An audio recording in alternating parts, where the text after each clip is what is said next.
Des vidéos pourraient grandement aider les enquêteurs dans l'affaire de la disparition de Lina, 15 ans.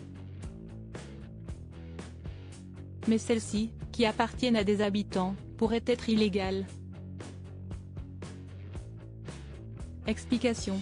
Depuis le 23 septembre, la jeune Lina âgée de 15 a disparu alors qu'elle se rendait à pied à la gare pour prendre un train et retrouver son compagnon Tao. Les investigations sont en cours. Une maison a été fouillée le 6 octobre et le téléphone de Tao qui permettrait peut-être de trouver de nouveaux indices serait entre les mains des enquêteurs. Mais dans l'enquête justement d'autres images pourraient aider à retrouver Lina. Des vidéos que filment notamment le trajet de la jeune femme mais que certains rechignent à donner. La raison a été expliquée dans les dernières nouvelles d'Alsace. L'ancien gendarme Marc Rolland a évoqué l'analyse des systèmes de surveillance des habitants du coin. Souvent, ils débordent sur le trottoir, un bout de rue. Mais comme si est illégal, ces témoins, pourtant intéressants, ne se manifesteront pas tout seuls.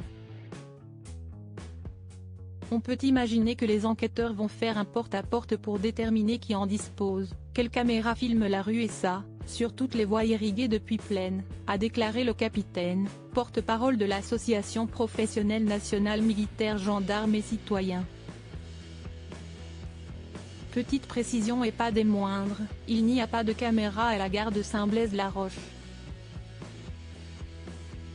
La magistrate en charge de l'affaire souhaite donc à présent identifier la présence de caméras le long du trajet emprunté et sur les axes à proximité immédiate.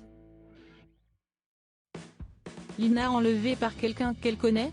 Pour le moment, rien ne permet encore de savoir ce qui s'est passé. Tao, lui, aurait été mis totalement hors de cause grâce à l'examen des caméras de surveillance de la gare de Strasbourg et de ses données de géolocalisation. Si est-il là qu'il devait retrouver Lina? Pour Sarah, une amie de l'adolescente, celle-ci a été enlevée. À BFM TV, elle a déclaré « Elle a dû être enlevée en voiture par quelqu'un qu'elle connaît. Parce qu'elle ne monte pas dans la voiture des inconnus, elle reste quand même assez méfiante. Même si on lui propose d'aller à Strasbourg, que ça pourrait l'arranger, elle préférerait prendre le train plutôt que de monter avec quelqu'un qu'elle ne connaît pas. Parce qu'elle connaît les risques. Affaire à suivre.